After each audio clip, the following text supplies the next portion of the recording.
with actual governance?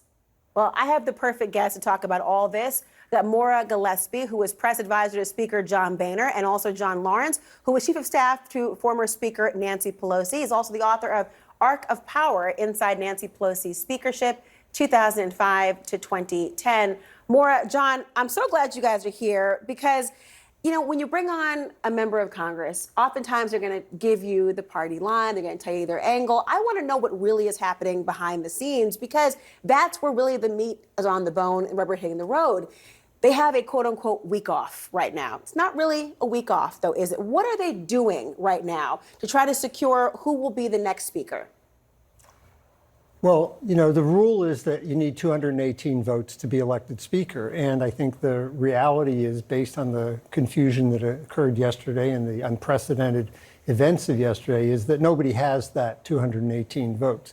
I think an even bigger problem that the Republicans are going to have to confront, and it is a Republican issue to choose their own speaker, is what's going to be different when they do have a new speaker. That is, I remember when John Boehner ran into these problems in 2011, 2012, 2013, and he and I would speak about the problem that he faced, which was that he had a group of people in his caucus were making it virtually impossible to govern. When he left in 2015, a lot of people asked me, well, that's going to change, right, with Ryan? It doesn't change. There's an endemic problem. And I think whether it's Mr. Scalise or whether it's Mr. Jordan or someone else, they're still going to have to face a continuing resolution in the middle of November. They're still going to have to pass appropriation bills.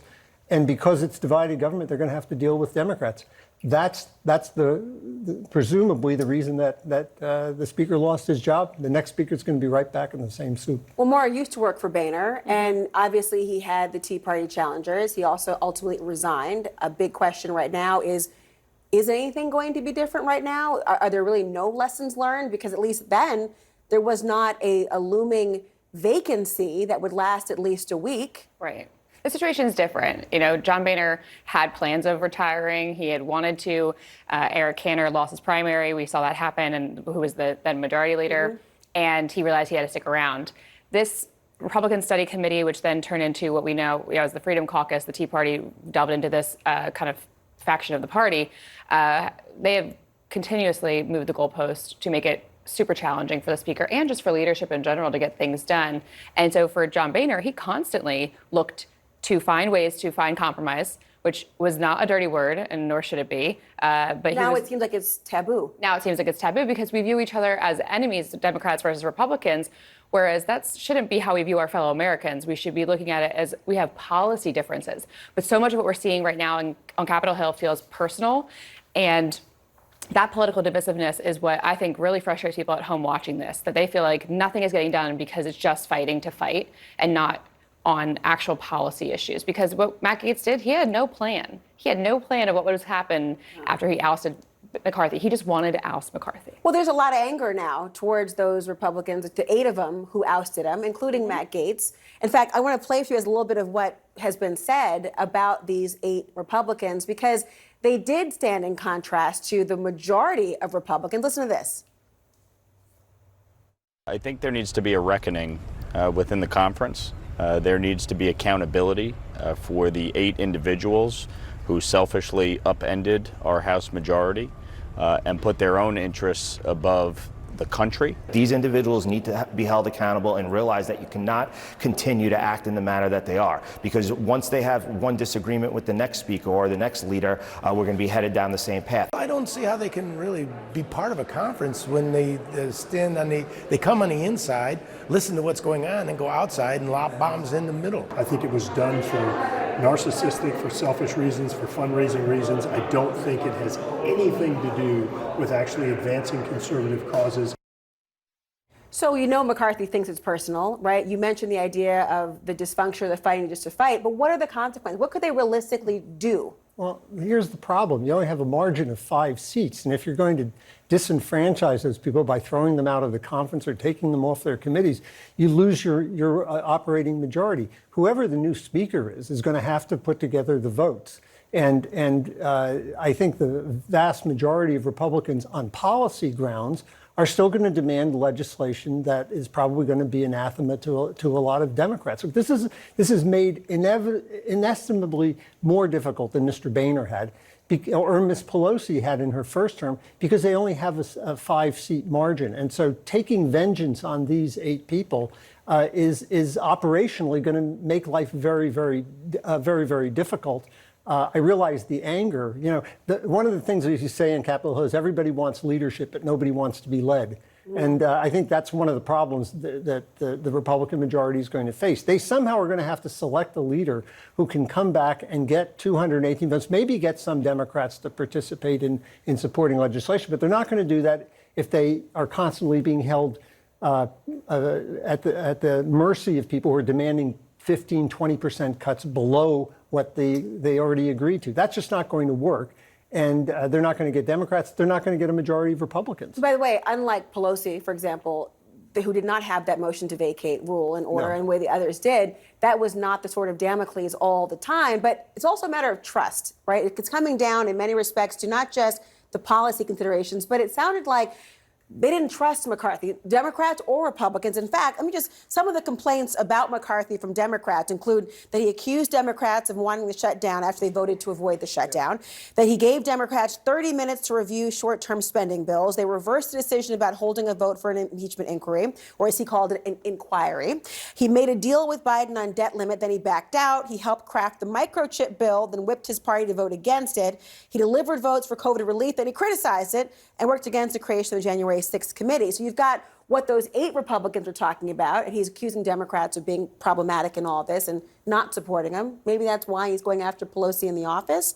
But what do you say in terms of this issue of trust? Have we hit rock bottom when the person who took 15 rounds to get the gavel, no one trusts at all?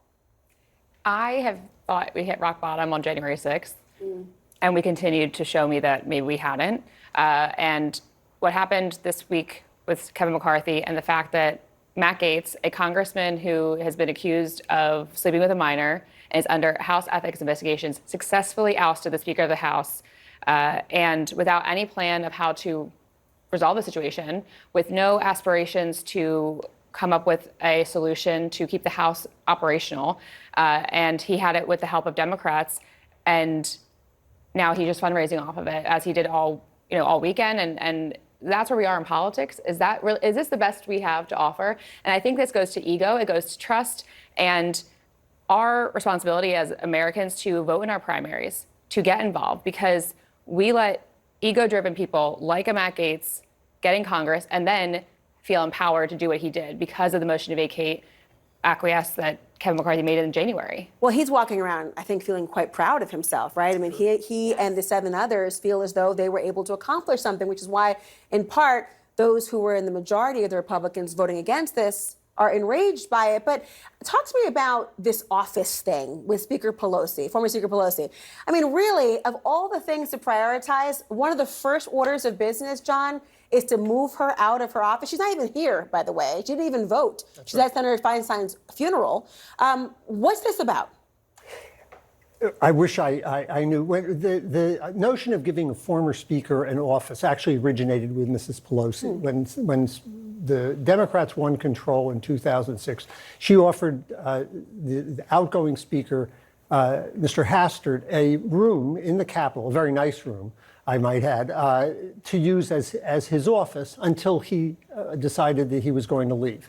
That's usually not a problem because most speakers leave after they've left their term as speaker. And so Mrs. Pelosi was given that same courtesy by Speaker McCarthy when she left the speakership in 2021 and in 2023, and she has been occupying that office. I think and by the way, they not only threw out Mrs. Pelosi, but threw out Steny Hoyer, the majority leader as well, who is known as a very collaborative person who worked very closely with Republican leaders, both in the majority and in the minority. My feeling about this is, Nancy Pelosi's, her reaction to losing her office, I'm sure, is going to be what she used to, when people would ask her, how do you feel about this incident? She just, it's not a big deal for her, I'm sure. What it is an enormous missed opportunity. Here you had a new person come in the dust has somewhat settled from yesterday, it would have McHenry is not going to be the speaker long term in all likelihood. He could have come in with no risk to himself and said, why don't we start off just as a reset? Why don't we try to start talking to each other and find some symbolic way of getting people into the room and figuring out something that will restore people's confidence in the system and restore people's confidence in the Congress. And instead, you take what I would feel is just sort of the cheap shot that to go after Mrs. Pelosi, as you say, she wasn't even there. She was in Senator Feinstein's funeral.